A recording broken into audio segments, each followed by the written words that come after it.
itu nyata di dalam kelakuan masing-masing. Jadi itu memisahkan. Di satu pihak ada siapa? Papa dan anak pertama, Ishak dan Esau. Pihak yang kedua ada mama, Ribka, dan si Yakub. Saudara bayangkan, dan saudara cari dalam Alkitab, kira-kira apakah Ribka suka ngobrol dengan Esau?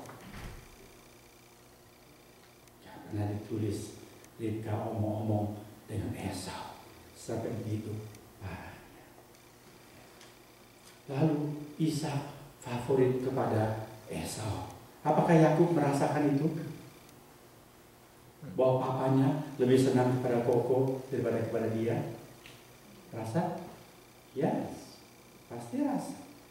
Dan anak itu akan luka perasaan. Lalu Ribka buka satu secret yang cuma Ribka tahu. Ada penafsir bilang Ishak juga diberitahu oleh Ribka, tapi saya punya pendapat Ishak tidak tahu secret ini. Secret apa?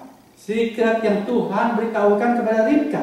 Ketika Ribka tanya, mengapa ini dua anak gak bisa diam dalam rahimku? Tuhan bilang ada dua anak menjadi dua bangsa, lalu yang kokoh akan menjadi hamba dari si adik. Yang betul, yang adik menjadi lebih besar dari kakaknya. Jadi ketika lahir, Ribka juga lebih suka kepada Yakub. Mengapa? Dia lihat Esau, kok berbulu semuanya. Dia rasa jijik mungkin. Sebagai wanita, kenapa ini berbulu semuanya? Sementara Yakub, mulus, putih, bersih, kulitnya bagus. Ketika tumbuh besar, Esau nakalnya luar biasa, maunya main keluar terus melulu. Capek lah Ribka ngurusin Esau. Kalau Yakub belum dipanggil sudah ada, nurut. Sukanya main di dapur sama-sama mama. Hari ini masak apa mami? Lalu bantu mami masak. Hari ini Yakub bantu mami potong daun bawang. Ya, dia tahan juga iris cabai. Wah, mami senang. Dan Yakub juga pintar masakan seperti Ribka. Di dalam keluarga itu ada perpecahan.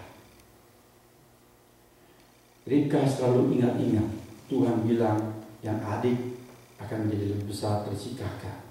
Tapi kan berkat anak sulung adalah buat si Koko. Bagaimana bisa terjadi?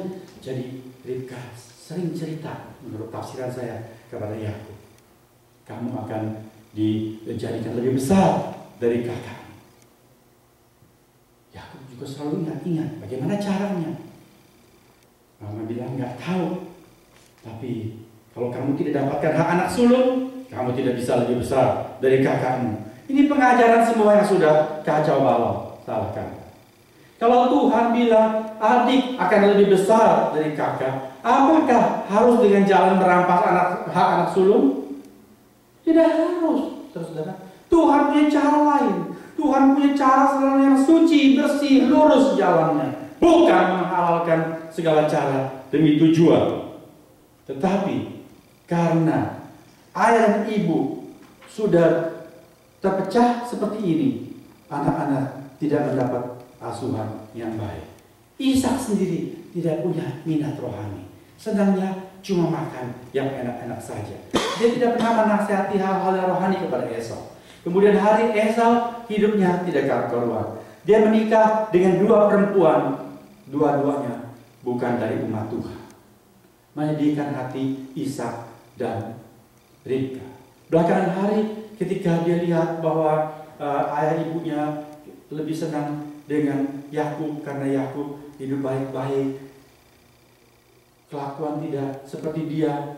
Untuk senangkan dengan ayah ibunya itu, dia menikah dengan seorang perempuan lain lagi yang dia pikir bisa menyenangkan hati ayah ibunya. Seperti itu kehidupan Esau.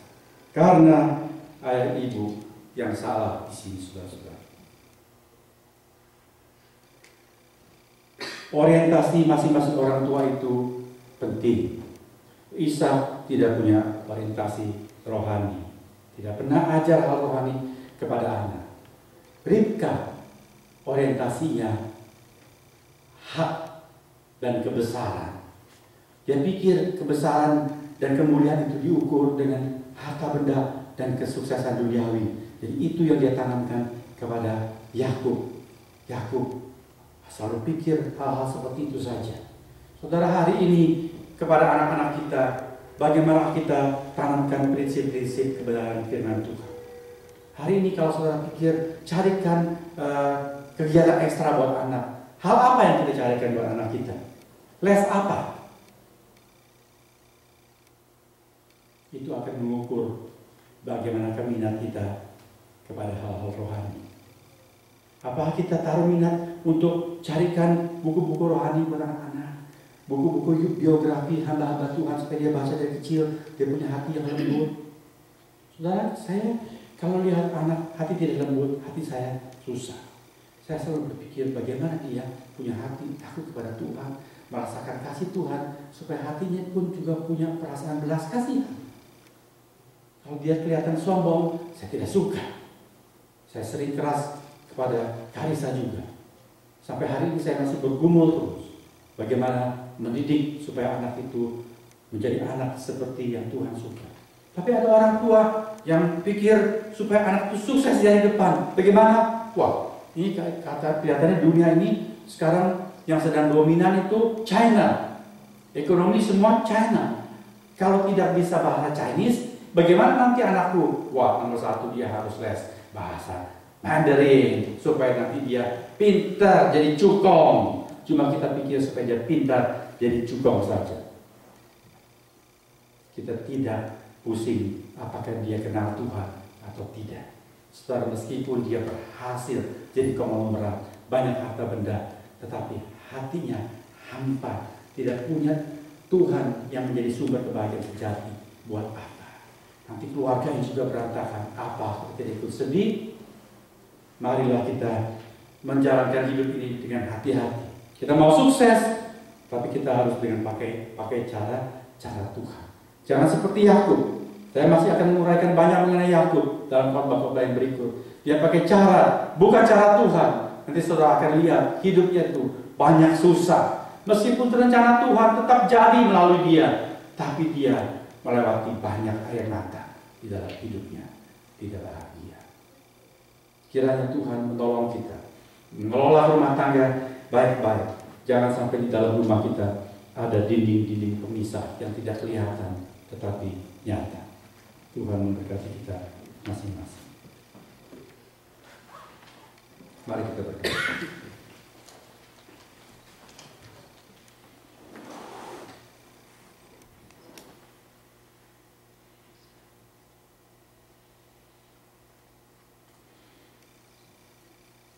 Tuhan, segala sesuatu Engkau catat di dalam firman tertulismu ini. Juga Engkau beritahukan maksud tujuannya, yaitu supaya menjadi pelajaran bagi kami. Supaya kami belajar, baik dari kesuksesan tokoh-tokoh Alkitab, maupun dari kegagalan-kegagalan mereka. Betapa baiknya Engkau ya Tuhan. Engkau mencatat semua peristiwa ini apa adanya, tanpa disembunyikan. Kegagalan pun Tuhan paparkan, supaya kami seboleh-bolehnya tidak menempuh cara hidup dan jalan yang sama seperti orang-orang yang gagal, supaya kami tidak mengalami duka cita, air mata yang mereka alami. Tuhan, tolonglah kami sebagai kepala rumah tangga maupun sebagai ibu rumah tangga, sebagai suami, sebagai istri, sebagai ayah, sebagai ibu yang mengenal Tuhan. Sungguh belajar selalu mencari tahu kehendak Tuhan dan mengelola rumah tangga seperti petunjuk-petunjuk Tuhan. Supaya keluarga kami menjadi keluarga yang berbahagia, sejahtera.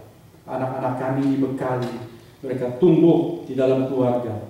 Kemudian hari menjadi anak-anak, waktu dewasa, orang yang berbahagia karena takut ada Tuhan. Dan rencana-rencana Tuhan jadi melalui keluarga-keluarga kami. Terima kasih Tuhan. Tumbuhkanlah minat rohani di dalam hati kami. Mendahulukan kerajaan Allah bukan materi. Terima kasih Tuhan. Dalam nama Tuhan Yesus kami sudah berdoa. Amin.